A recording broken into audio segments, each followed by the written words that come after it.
எல்லா கடவுளும் ஒன்று தான் அப்படின்னு நான் நினைக்கிறேன்னா, அதனால இந்து முஸ்லீம் ஒன்று தான். ஓகேவா? இதுலயே நீங்க புரிஞ்சுக்கோங்க. என்னன்னா இந்தியாவிலே இங்கே தான் இது நடக்குது. திருவல்லிக்கேணி வாலஜா பெரிய மசூதியில் ரமலான் நோன்பை முன்னிட்டு இஸ்லாமியர்களுக்காக இந்துக்கள் இஃப்தார் உணவை தயார் செய்து பரிமாற காத்துக் கொண்டிருக்கின்றனர். இது இந்த மசூதியின் 37 ஆண்டுகால பாரம்பரிய நிகழ்வாகும். மத நல்லிணக்கத்தின் அடையாளமாக பார்க்கப்படும் இந்நிகழ்வு அனைவரையும் ஆச்சரியத்தில் ஆழ்த்துகிறது. Service to a mankind, service to God. Muslim brothers நோம்பில் இருக்கிறாங்க. அவங்க ஒரு சுத்தமாக 5 வேளை ப்ரேயர் பண்ணி அந்த மாதிரி ஒரு ஆத்மாங்களுக்கு நாங்கள் ஒரு வேளை அந்த உணவு வழங்கினா அது ஒரு புண்ணியம்.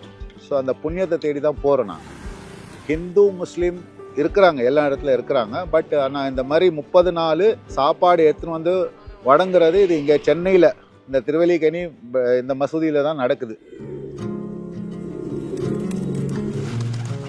எங்கள் சூஃபிதரில் பெரிய கிச்சன் இருக்குது, ஹைஜீனிக். அங்கே 8-8:30க்கெல்லாம் ஒரு 3-4 குக்ஸ் வந்துடுவாங்க, கிளீனர்ஸ் வந்துடுவாங்க. ஒரு கரெக்டாக ஒரு நாள் நைட்டு முன்னாடியே எல்லாம் வெஜிடபிள்ஸ் வந்துடுவாங்க. டிசைட் பண்ணிவிடுவோம் ஆல்ரெடி. எல்லாமே பை 4 o'clock ரெடி பண்ணிவிடுவாங்க. 4:45 கிளம்புனாங்கன்னா 5:15 இங்கே வந்துடுவாங்க. இப்போ வேன் வந்திருக்குது. இதுக்கப்புறம் நாங்கள் அன்லோடிங் பண்ணி அந்த ப்ராசஸை ஆரம்பிச்சிடுவோம்.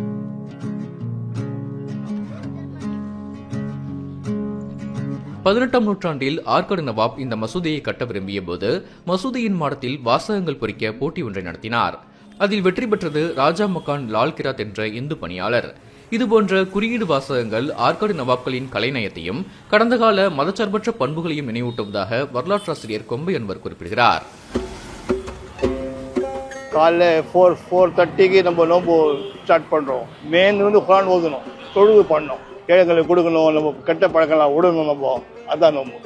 இந்தியா முழுவதும் இஸ்லாமியர்களுக்கு எதிரான வெறுப்பு பிரச்சாரம் அதிகரித்திருக்கும் நிலையில் தமிழ்நாட்டில் இதுபோன்று நடக்கும் நிகழ்வுகள் இந்து முஸ்லீம் உறவை இன்னும் உறுதியாக்கும் என்று நம்புகிறார் ரஹூப் அகமது. பாருங்க, 6:30 மணிக்கு பாருங்க, எப்படி இருக்கிறான் பாருங்க, என்ன யூனிட்டியா இருக்குது, என்ன கூட்டம் இருக்குது, எப்படி சப்ளை பண்றாங்க, ரொம்ப நல்லா இருக்கு. ரொம்ப சந்தோஷமா அதை பார்க்கறதுக்கு. ஏன்னா வெளியார் ஒரு ஹிந்து கொண்டாந்து கொடுக்குறாருனாக்கா ரொம்ப பெரிய விஷயம். அது எங்கேயும் இந்த மாதிரி நடக்கல. அவங்க அப்படியே கண்டினியூ பண்றாங்க, அதான் ரொம்ப பெரிய விஷயம். ஏற்கனவே நம்ம தமிழ்நாட்டில் எல்லாம் ஒற்றுமை தான் இருக்கிறோம். இது பார்த்தா இன்னும் ஒற்றுமை ஜாஸ்தி ஆகும். நண்பர் வந்தாரு, ஆசைப்பட்டாரு போய் பார்ப்போன்ட்டு. சரின்னு சொல்லி நானே அழைச்சிட்டு வந்தேன், வந்து பாரு அப்படின்ட்டு. என் பேர் அன்பு. நல்லா இருக்குது, சந்தோஷமாக இருக்குது. எவ்வளோ பேர் சந்திக்கிறோம்.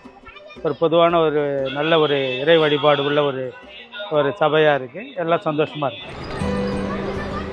எங்களுக்கும் ஆக்சுவலி பாலிடிக்ஸ்க்கும் எங்களுக்கு சம்மந்தமே கிடையாது. நிறைய பேர் நிறைய விதமாக பேசுவாங்க, அதெல்லாம் நாங்கள் கேட்டுக்கிறது இல்லை. எங்களுடைய நோக்கமே வேறு. அதனால் நாங்கள் கொடுத்துட்டு போயிட்டே இருப்போம். இந்துவா முஸ்லீமான்னு நிறைய பேர் கான்ட்ரவர்சி கிரியேட் பண்ணுவாங்க. பட் நாங்கள் இந்த காதில் வாங்கி இந்த காதிலேருந்து எடுத்துறது. பிள்ளை யூபியில் அதெல்லாம் ஒரே மதிக்க மாட்டாங்க.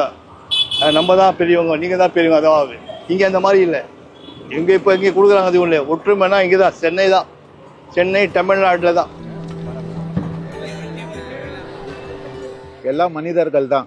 அதனால் எங்களுக்கு அந்த உடன்பாடே கிடையாது சார். இந்து முஸ்லீம் நாங்கள் பிரித்து பார்க்குறதில்ல.